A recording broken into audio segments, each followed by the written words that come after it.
감사합니다. 여러분도 아시다시피 저희 아버지도 목회를 하셨는데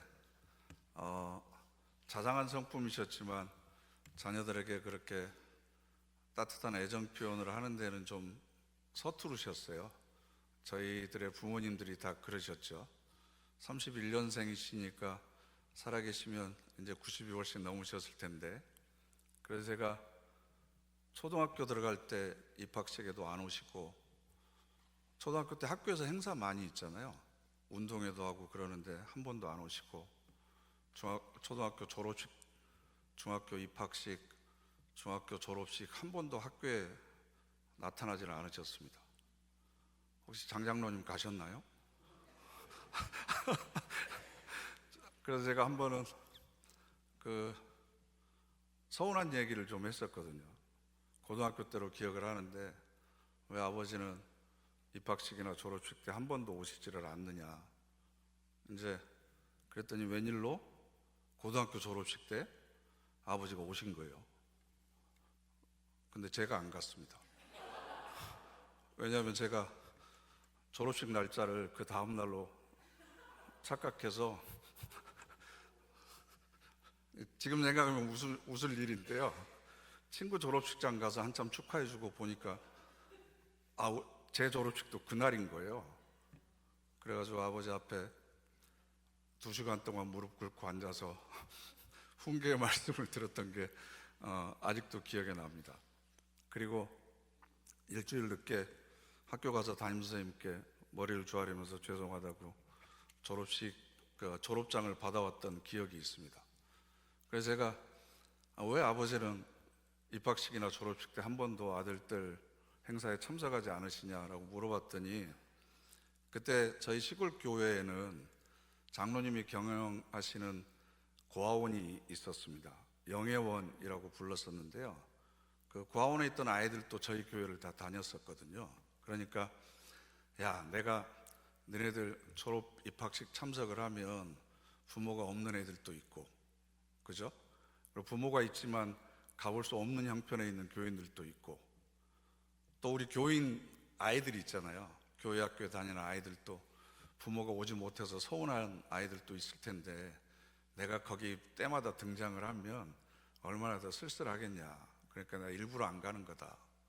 이런 얘기를 하시더라고요. 그래서 마음은 이해가 됐지만 그래도 서운한 건 또 어쩔 수 없잖아요. 근데 이제 저도 목회를 하다 보니까 그런 생각이 자꾸 드는 거예요.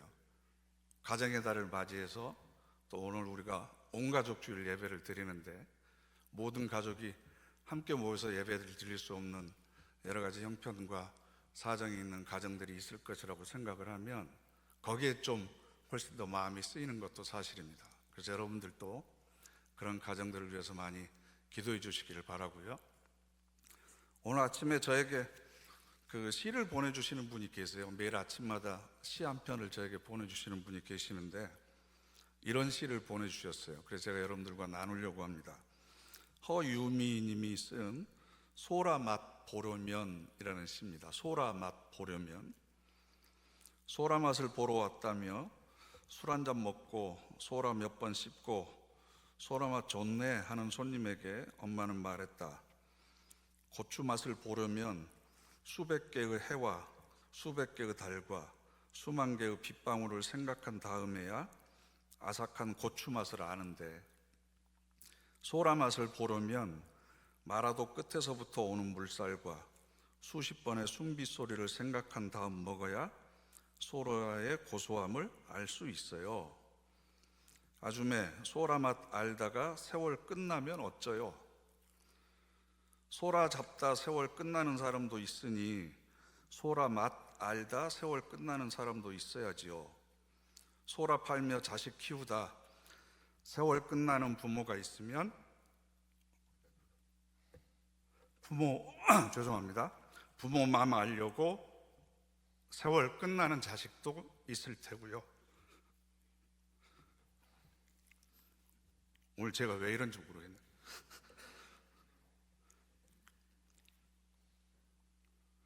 오늘 먹은 소라가 세월 끝 바라보는 여든 할머니가 잡은 소라예요. 나를 힐끔 돌아보지 않고 해녀 식당 지붕 들썩이도록 큰 소리로 말한다. 그러니까 엄마가 딸내미 들으라고 하는 소리죠. 평생 부모만 알려고 살지만 알지 못하는 경우들이 많이 있다라는 얘기인 것 같습니다. 그래서 하나님의 사랑을 우리가 안다고 하는 건 곧 하나님의 사랑을 통해서 부모를 다시금 바라보게 되는 거고, 부모의 사랑을 아는 만큼 또 하나님의 사랑을 우리가 깊이 더 알아가는 것 같습니다. 오늘 우리가 함께 찾아본 신명기 6장 4절에 있는 말씀은 그 기원을 좀 거슬러 올라가야 되는데요, 하나님께서 믿음의 조상인 아브라함을 선택하신 다음에 왜 그 많은 사람들 가운데서 하필이면 아브라함을 선택했을까? 창세기 18장에 그 이유가 등장하는데요, 세번역 성경으로 우리 다 같이 함께 읽어보실까요? 내가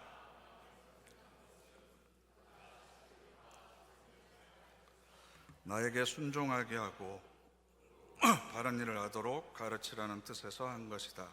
그의 자손이 배운 대로 하면 나는 아브라함에게 약속한 대로 다 이루어 주겠다. 아멘. 하나님께서 아브라함을 선택한 것은 아브라함 때문만은 아니었고, 아브라함으로 인해서 모든 후손들에게 복을 주시기 위해서였습니다. 그래서 사실 아브라함만을 바라보면 훌륭한 아버지는 아니었죠. 하나님으로부터 후손에 대한 약속을 받았음에도 불구하고 아내 사라가 너무나 예뻐서 생명의 위협을 느끼니까 2번이나 누이라고 속여서 팔아먹었다는 표현은 좀 그렇지만 아무튼 그렇게 했고요. 또 85세가 돼서 아내가 임신할 체력이 더욱더 안 되니까 여종을 통해서 이스마엘을 낳기도 합니다. 그런데 하나님께서 우리에게 말씀하신 언약이라고 하는 건 계약이 아니거든요. 내가 어떠냐에 따라서 하나님의 약속이 변개될 수 있는 건 아닙니다. 여전히 하나님께서는 아브라함을 사랑하셨습니다. 그리고 그 약속의 말씀을 지키셨습니다. 그리고 그 가정 안에서 아버지의 영향력을 인정해 주셨습니다. 그래서 하나님의 약속은 아브라함 한 사람에게만 있는 게 아니라 아브라함의 가정과 그 공동체 그리고 후손들 모두가 하나님의 말씀을 통해서 복을 누리도록 하는 것이었습니다. 그래서 그 후손들도 어떻게 하면 이 복을 잘 누릴 수 있을까? 하나님께서 고민하신 흔적이 엿보입니다. 그래서 나중에 이스라엘 백성들이 광야 생활을 끝나고 가나안 땅에 이렇게 들어가게 될 때 이스라엘 백성들이 그곳에 들어가서 부딪히게 될 유혹에 대해서 하나님은 충분히 예상하고 계셨습니다. 그 땅에서 안정적인 삶을 누리고 풍요로운 삶을 누리다 보면 세상적인 유혹에 분명히 흔들리게 될 것이다. 그래서 요단강을 건너기 전에 모세를 통해서 이스라엘 백성들을 전부 모아놓고 하나님께서 지금 당부의 말씀을 하고 계시는 거예요. 그래서 신명기 6장 4절 말씀을 보면 이스라엘아 들으라 라고 되어 있지만 원문에는 쉐마 이스라엘 이렇게 되어 있습니다. 직역하면 들으라 이스라엘입니다. 들으라 이스라엘. 들어야 된다. 그래서 이 쉐마라고 하는 단어가 이스라엘 백성들에게는 굉장히 중요한 의미를 가지고 있는데요, 4절 말씀을 보면 이렇게 되어 있죠. 함께 읽으실까요? 이스라엘아 들으라. 우리 하나님 여호와는 오직 유일한 여호와이시니. 자막이 앞서가고 있네요. 그러면서 1절 말씀에 너희의 하나님 여호와께서 너희에게 가르치라고 명령하신 명령과 규례와 법도라 이렇게 되어 있습니다. 하나님만이 유일하신 분이시다. 우리가 믿고 있는 야훼 하나님만이 오직 나의 하나님이 되시고 그분의 말씀만이 우리가 지켜야 될 가치가 있는 것이다 라고 하는 것을 많은 백성들 후손들 앞에서 부모인 너희들이 인정하라 라는 겁니다. 그러면서 그것을 명령하십니다. 명령은 타협하는 게 아닙니다. 사정을 봐주는 게 아닙니다. 어떤 상황에서든지 반드시 지켜야 된다라는 거죠. 갈수록 부모의 영향력이 줄어드는 시대에 우리가 살아가고 있습니다. 그래서 자녀들은 부모의 말을 잘 듣지를 않습니다. 그러나 정말로 의지해야 될 분이 하나님 한 분뿐이라고 하는 사실이 우리 부모들을 통해서 후손들에게 얼마나 잘 가르쳐지고 있는가. 여러분들 성장하시면서 부모로부터 가장 많이 들었던 말이 무엇이었습니까? 나의 부모님이 나에게 해주셨던 말 중에 가장 반복적으로 나에게 가장 많이 했던 말씀이 무엇이에요? 지금 부모된 여러분이 자식들에게 가장 많이 하고 있는 말이 무엇입니까? 나중에 우리 자녀들이 자라서 나 정도 되었을 때, 맞아, 우리 부모님은 나한테 이런 말씀을 자주 하셨지 라고 회상한다면 어떤 말을 떠올릴까요? 어떤 교육학자가 이런 얘기를 했습니다. 요즘 부모들은 떡을 달라는 아이들한테 돌을 주고 생선을 달라고 하는 아이들에게 뱀을 주고 있다. 안아달라고 하는 아이에게 핸드폰이나 탭을 줍니다. 같이 놀아달라고 하는 아이들에게 게임기를 주면서 그것 가지고 놀라고 그럽니다. 마음껏 장난치고 싶어하는 아이들을 학원 승합차에 태워서 컴퓨터 학원, 미술학원에 보냅니다. 함께 식탁에 둘러앉아서 밥을 먹고 싶어하는 아이에게 배달 어플로 주문해 줍니다. 교회 문을 두드리고 싶어하는 아이들에게 야, 학원 문만 잘 두드리면 돼 라고 가르칩니다. 그래서 떡을 달라고 그러는데 부모가 오히려 돌을 주고 있고, 생선을 달라고 하는데 오히려 부모가 뱀을 주고 있다라고 한탄하는 이야기를 들은 적이 있습니다. 여러분, 지금은 품 안에 있는 자식 같지만 언젠가는 자식들이 내 품을 떠납니다. 그리고 내가 분명히 먼저 하늘나라를 갈 겁니다. 그러면 이 땅에 남겨져 있는 우리 자녀들이 살아가면서 여러 가지 많은 사건들을 겪을 거고, 고난도 겪을 거고, 자기 힘으로 감당하기 어려운 시련들도 겪을 텐데, 그럴 때 믿고 의지해야 될 것이 무엇이 있을까? 나 대신 우리 자녀들의 삶을 책임져 줄 수 있는 것이 무엇이 있을까? 그게 바로 하나님이죠. 그 하나님을 소개해주고 그 하나님의 말씀을 그들 마음속에 심어주는 것이 우리가 부모로서 물려줘야 될 가장 위대한 신앙의 유산이 아니겠습니까? 그래서 모세를 통해서 이렇게 말씀하십니다. 5절과 6절인데요. 함께 읽어보시죠. 너는 마음을 다하고 뜻을 다하고 내 하나님 여호와를 사랑하라.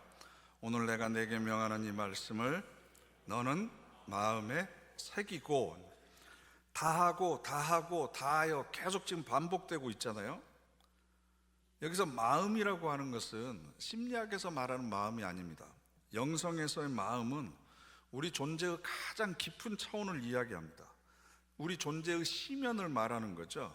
그러니까 내 가장 깊은 곳에서부터 힘을 다해서, 마음을 다해서 하나님을 사랑하라라는 겁니다.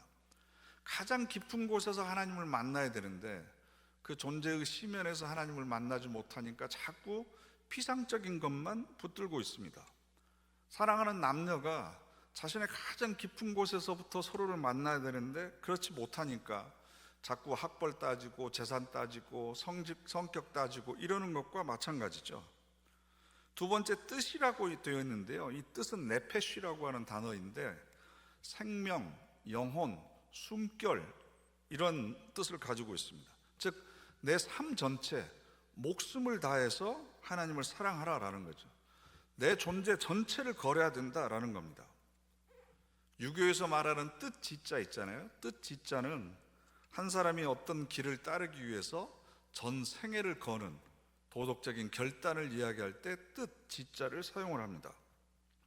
그러니까 하나님께 뜻을 다하라라고 하는 얘기는 내 존재 이유, 내 삶의 방향, 내 삶의 중심축, 이것이 바로 하나님을 향한 사랑이 되어야 된다라는 의미가 있고요.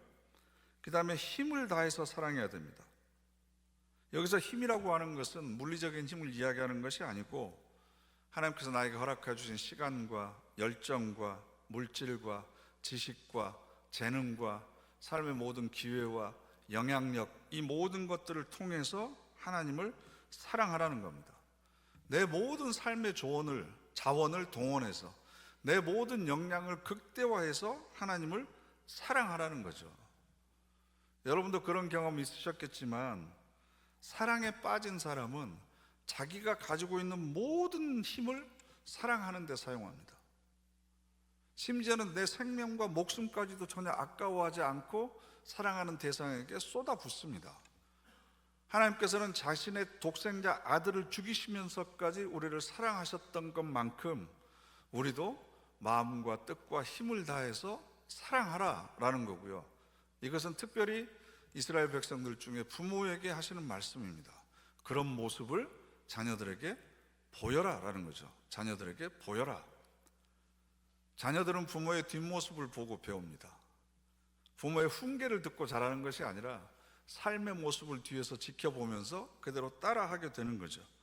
그래서 내가 입술로만 하는 것이 아니라, 형식적으로만 하는 것이 아니라 마음과 뜻과 힘을 다해서 온전히 하나님을 사랑하고 온전히 하나님을 의지하는 삶을 보여주면 자녀들도 그런 삶의 길을 따라가게 되어 있다라는 겁니다.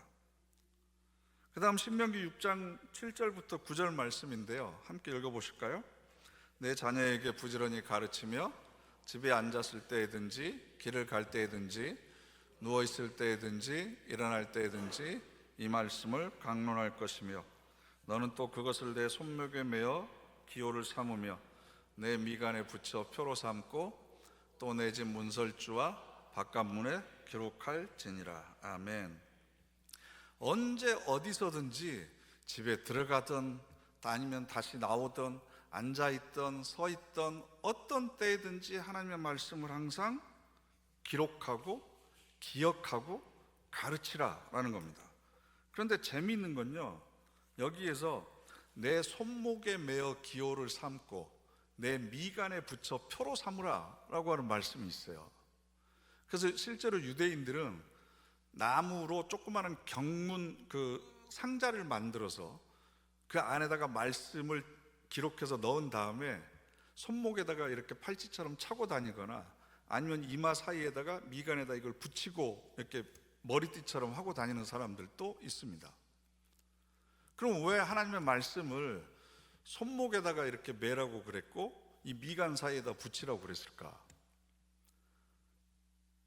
여러분, 우리가 행동을 하는데 제일 먼저 뭘 하죠? 손을 사용해서 합니다. 특히 분노의 감정이 드러나거나 안 좋은 감정이 드러날 때 항상 손을 들어서 자기 감정을 표현하죠. 미간은 어쩔 때 가장 많이 움직이냐 그러면 짜증내거나 힘들거나 그럴 때 사실은 우리 감정이 제일 먼저 표현되는 곳이 미간입니다. 찌푸리면 항상 얘가 좁아지게 되어 있잖아요. 그러니까 손목에 매고 미간에 붙이라라고 하는 말씀은 네가 어떤 행동을 할 때마다 아니면 어떤 감정을 얼굴에 표현할 때마다 그것마저도 하나님의 말씀을 기준으로 해서 행동을 선택하고 감정을 표현해라 라는 겁니다. 전혀 생각해 보지도 않았던 도전입니다. 불교에서 사용하는 단어 중에 화두라고 하는 말이 있습니다. 말 화자 머리 두자인데요, 이 참선하는 사람들은, 스님들은 스승으로부터 글자 하나를 받아가지고 1년도 좋고 10년도 좋고 그 글자를 통해서 깨달음에 이르기까지 그 화두 하나를 붙들고 씨름을 합니다. 어떤 사람은 없을 무자 하나 들고 씨름하기도 하고 어떤 사람은 빌 공자 하나를 들고 몇 년 동안 수행하기도 합니다. 그런데 이 단어 하나, 즉 부처님이 나에게 주신 말씀 하나를 가지고 깨달음을 얻기 위해서 이 스님들이 수련하고 정진을 하는데 그 태도가 있습니다. 첫 번째가 동정일여입니다. 동정일여. 동정이라고 하는 건 움직일 때나 고요히 있을 때를 이야기합니다. 즉 일어서거나 앉았을 때, 말하거나 침묵할 때 모든 활동을 동정이라고 하는데 일여는 한결같다라는 뜻입니다.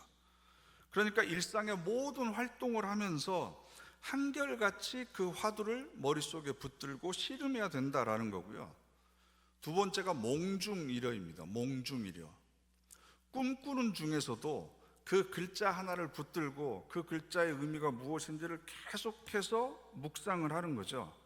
그 다음에 세 번째가 숙면일여입니다. 숙면, 깊은 잠에 빠져 있을 때, 즉 내 의식이 잠을 자고 있을 때까지도 그 화두를 붙들고 있으면 화두 하나만 남고 모든 잡념이 사라져버리는 순일무잡의 상태에 이르게 된다는 거죠. 그러면 그때 가서야 깨달음을 얻게 된다는 겁니다.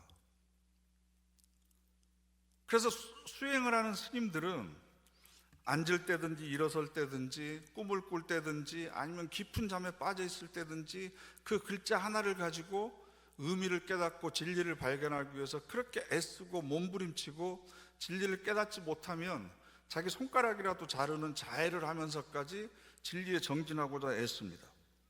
이 세 가지의 단계를 뛰어넘으면 오매이려의 단계가 있습니다. 오매라고 하는 것은 깨어있을 때와 잠잘 때를 일컫는 말인데, 깨어있을 때든지 잠잘 때든지 한결같이 그 말씀 하나를 붙들고 골수에 사무치도록 음미해야만 진리를 깨달을 수 있다라는 겁니다. 제가 이 말씀을 드리는 건 우리가 하나님의 말씀을 대하는 태도를 한번 돌아보기 위해서입니다. 나는 과연 이 말씀이 나에게 선포된 하나님의 말씀으로 깨닫고 그 말씀을 붙들고 내가 집에 나갈 때든지 들어올 때든지 일어섰을 때든지 앉을 때든지 집에 문설주와 기둥에다가 붙여놓고 오직 그 말씀이 나에게 주신 의미와 뜻이 무엇인지, 그 말씀을 통해서 내가 깨닫기를 원하시는 것이 무엇인지 잠을 잘 때도 꿈을 꿀 때도 항상 그것을 생각하면서 진리에 도달하기 위해서 얼마나 몸부림치고 있는지, 그게 바로 하나님께서 지금 우리들에게 요구하시는 말씀입니다.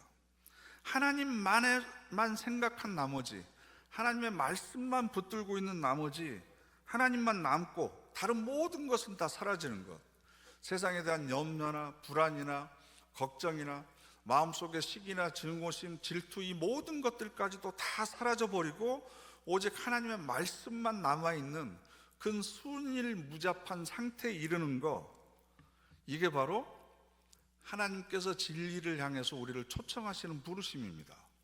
그런데 우리는 그 말씀을 가까이 하지 않습니다. 맥주 감사주일 때 성경 구절 좀 외우라고 그랬더니 한 구절만 외우면 안 될까요? 이걸 어떻게 다 외웁니까?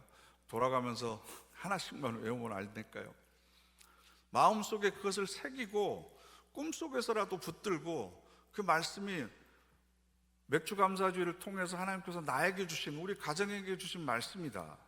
이 말씀을 단순히 암기하는 것뿐만 아니라 이 말씀이 담고 있는 진리를 내가 어떻게 깨닫고 그걸 내가 내 몸으로 어떻게 살아내서 하나님의 말씀이 살아있고 생명력이 있는지를 내가 어떻게 보여줄 것인지 진지하게 고민하려고 하는 이 자세가 우리는 없습니다. 제가 매일 아침 보내드리는 말씀 묵상도 제대로 읽어보시는지, 여러분은 여러분 나름대로 말씀을 통해서 내 삶의 어려움들이나 궁금증이나 풀리지 않는 문제에 대한 해법을 얼마나 찾으려고 그것을 붙들고 노력하고 계시는지, 그런 모습을 내가 우리 자녀들 앞에서 얼마나 많이 보여주고 있는지, 이걸 여러분 스스로 돌아보라는 거죠. 그럼 왜 하나님께서는 우리에게 이렇게 어렵고 힘든 일들을 강요하시는가? 이렇게 해야만 하나님께서 영광 받으시는가? 그런데 이 모든 것은 하나님을 위해서가 아니라 바로 저와 여러분을 위해서입니다. 신명기 뒤에 있는 6장 24절 말씀 우리 다 같이 함께 읽어보실까요? 여호와께서 우리에게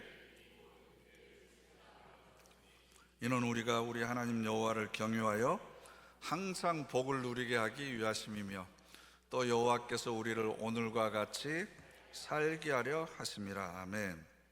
우리 하나님 여호와를 경유하여 항상 복을 누리게 하기 위함이시다.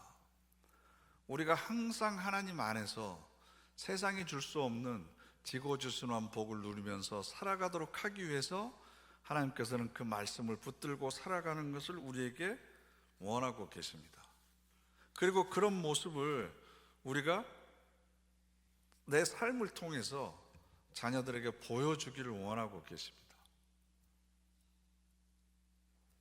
소설가 최인호 씨가 신앙이 없었는데 가톨릭에 귀의하면서 하나님의 사랑이 어떤 것인지를 깨닫고 쓴 소설이 있습니다. 신문에 연재되어 있는데 사랑의 기쁨이라고 하는 제목의 소설인데요. 죽은 엄마의 유품을 정리하는 딸의 이야기입니다. 이 어머니는 결혼하고 3년 만에 아버지가 외도를 해가지고 이혼을 합니다.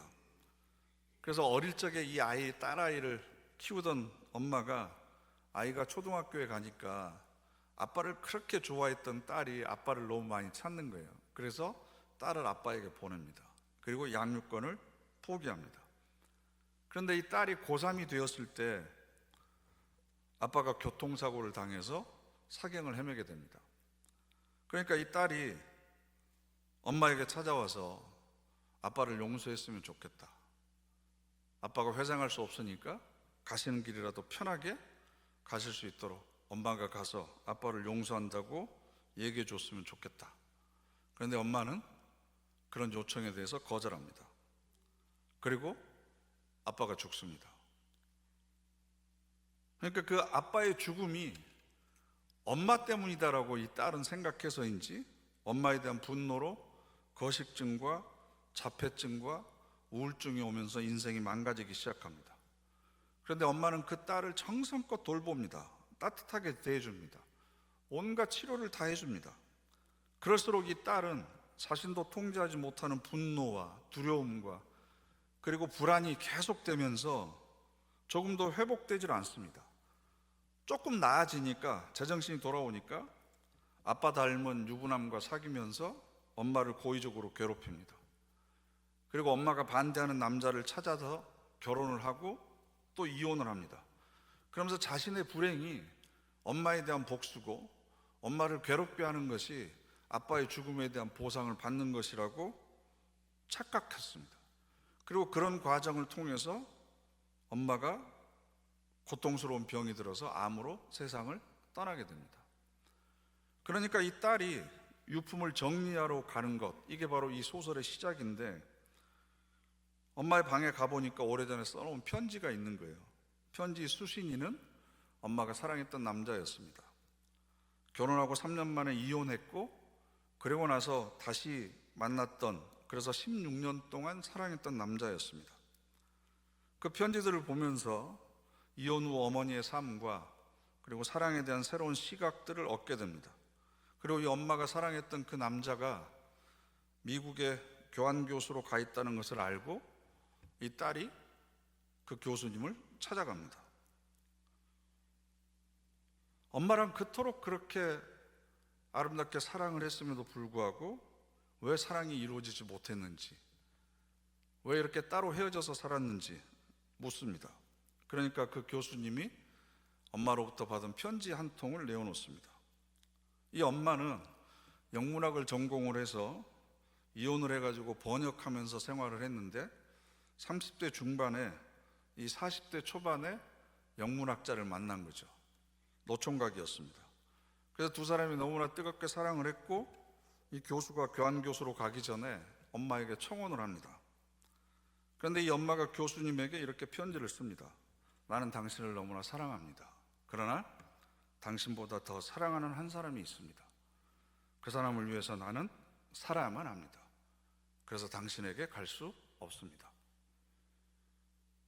이 엄마가 이 교수님에게 그 편지를 쓴 시점이 딸이 거식증에 걸리고 자폐증에 걸리고 우울증에 걸려서 인생이 망가질 때였다는 것을 나중에 알게 됩니다.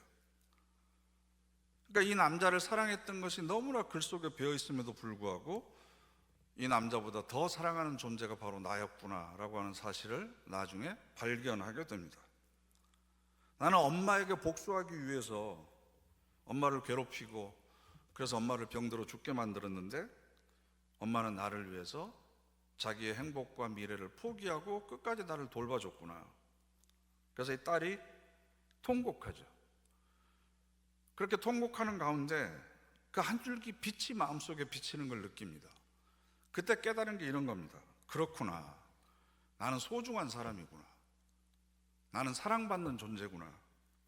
나를 이토록 사랑한 사람이 이 땅에 있었구나. 나를 사랑해주는 사람이 있었구나. 이걸 깨닫게 됩니다.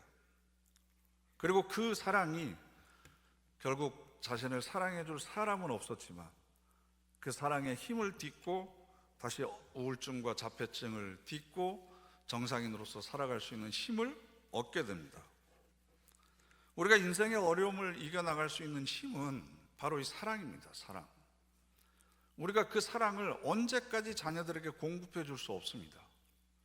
나보다 나를 더 사랑하시는 하나님, 나보다 나를 더 잘 알고 계시는 하나님, 나보다 내 앞길을 완벽하게 계획하고 계시고 나를 위해서는 자신의 독생자까지 아낌없이 희생하셨던 하나님, 그 하나님의 사랑을 우리 자녀들이 알게 될 때, 그리고 그 사랑에 힘입어서 살아가는 우리의 모습을 자녀들이 보게 될 때, 자녀들은 어떤 어려움 가운데 놓인다고 하더라도 그것을 이겨내고 다시 힘을 얻고 살아갈 수 있는 힘을 얻게 되는 것입니다.